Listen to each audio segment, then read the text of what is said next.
claim to have seen alien bodies from the infamous UFO crash near Roswell, New Mexico. Corso's description is consistent with those who claim to be eyewitnesses to the crash. The aliens, according to these witnesses, were 4 small human-like beings with 4-fingered hands, thin legs and feet, an oversized head, and large almond-shaped eyes. These descriptions purportedly appear in these classified documents prepared by government investigators. To this day, the documents have not been authenticated.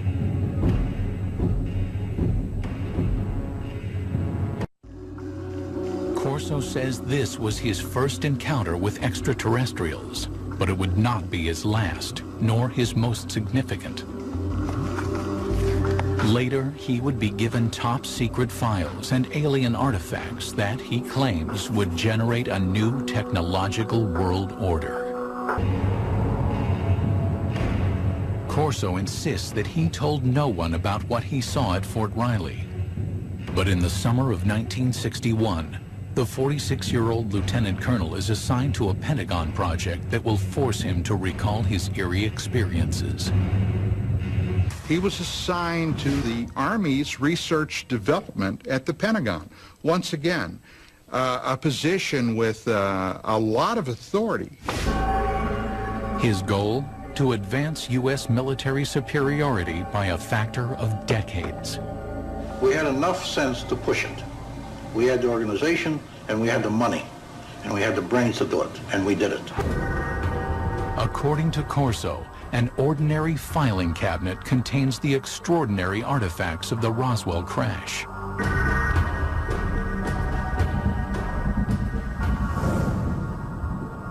A piece of super strong metallic cloth. Corso contends it may have protected the alien pilots in their spacecraft. A tube that appears to shoot a searing red light. Corso thinks it might be a surgical instrument or a weapon.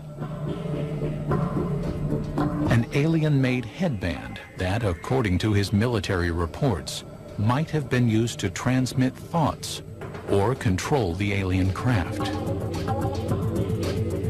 An imprinted set of miniaturized circuits, perhaps a prefabricated microcircuit.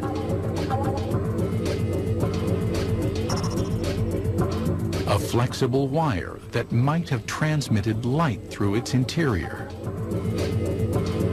And a lens that could allow anyone to see in the dark, supposedly taken from the eye of an alien being.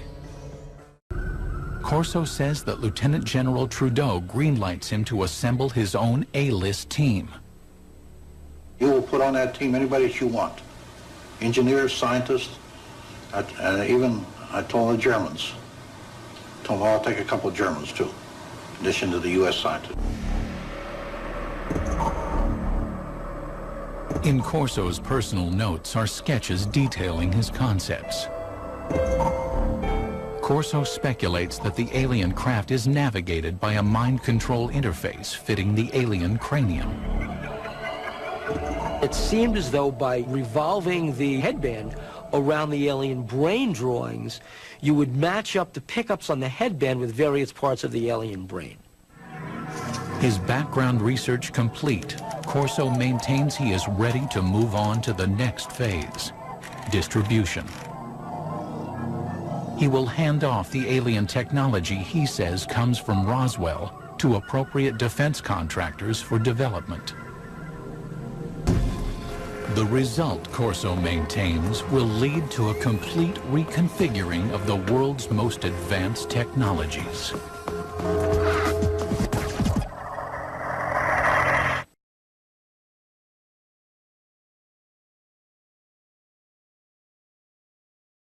In 1961, Fort Belvoir in Virginia is quietly working on a decade-long project to develop night vision engineering.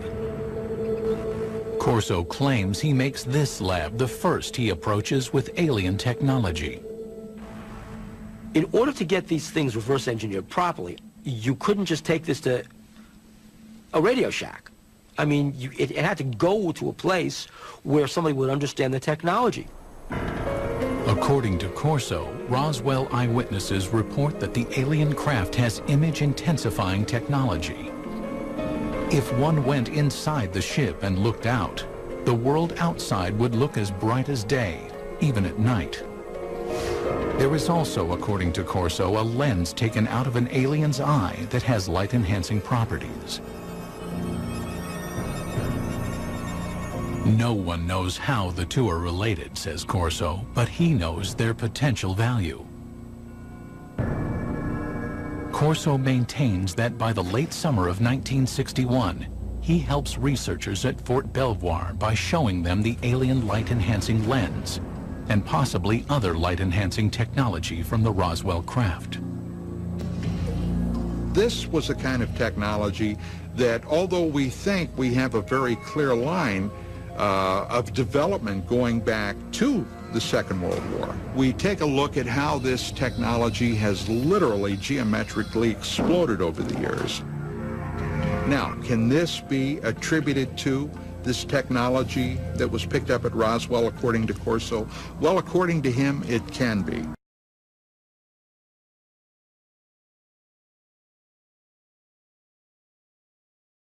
An imprinted circuit of mysterious design. We also had a little charred chip. Small thing, maybe 3/8 of an inch, square, two threads coming out, and a little window in the center with thin wires. These came from Roswell. We didn't know exactly the function of these integrated circuits, but we suspected that these were circuits, electrical circuits. Corso asserts that he brings the object to Bell Labs, which had developed the transistor 14 years earlier. He says scientists there were able to analyze and later recreate the alien microchip. What would happen if something like that were to occur? Well, what would happen is, in a very short time, the world would be transformed radically. There's no doubt that after the development of the integrated circuit in the early 1960s, the world is transformed. Electronic devices from the cell phone to the laptop computer become reality.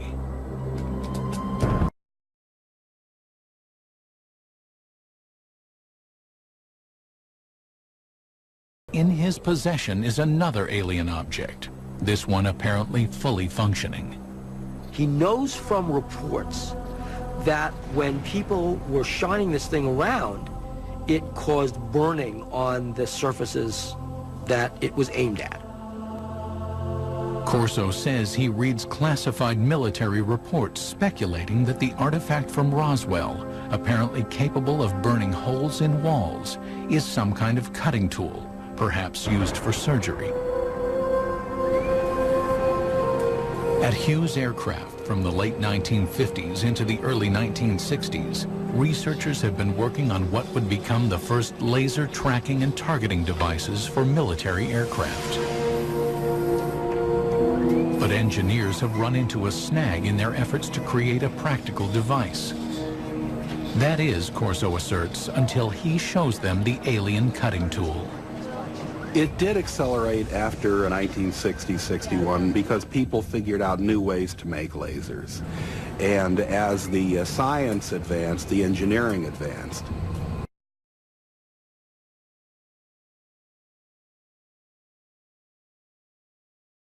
Corso's filing cabinet reportedly contains another treasure from the Roswell trove. It was glass tubes. And they emitted different color lights. And those were sent to Bell Laboratories. From that was one of the greatest advancements I think we have today, came out in fiber optics. Many UFO researchers theorize that the spacecraft had no wiring because it was fitted instead with fiber optic cable. Transmitting information with light happens to be an old technology. It dates back to one of the pioneers of the telephone, Alexander Graham Bell, who experimented with a device he called the photophone in 1880. The photophone was a way that you could transmit a voice signal over a beam of light. Corso's research tells him that data transmission via light had failed because scientists could not direct a beam of light around corners. But Corso contends that the Roswell artifacts might hold the answer. They were looking at this glass fibers and say, wow, the light actually turns a corner. How can light go in curves? And then they concluded the reason for that was because it had a cladding wrap on it. The cladding was the key discovery you had to make in order to make fiber optics work.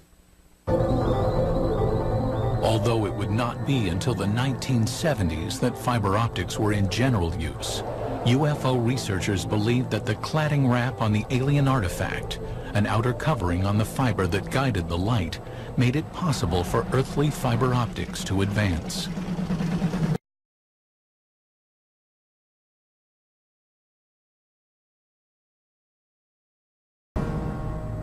Corso also says he examined some curious super strong fibers that his military reports claim come from the aliens' flight suits.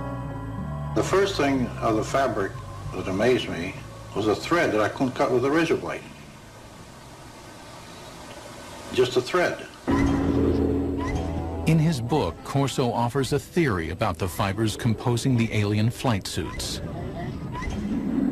The alien bodies, probably the more vulnerable aspects, were protected from what had to be incredible energies by the super tenacity of the fabric, which somehow formed a shield. And Corso said they didn't put these on, they were woven around them. In other words, they spun them like a cocoon. According to Corso, he wonders if these super strong fibers could be developed into super strong bulletproof shields for law enforcement and military use. Corso said that the Army tried to bring it to the University of Colorado to try and fabricate this technology. The mid-1960s saw great advances in super strong fabrics that used polymer technology, the type of molecules that Corso claimed were present in his alien fabric. In 1965, Kevlar was invented, a fabric that would be used in bulletproof vests. More proof, according to Corso, of the impact of alien technology. There's no denying that the period Corso works in the Pentagon coincides with a period of rapid technological growth in the United States.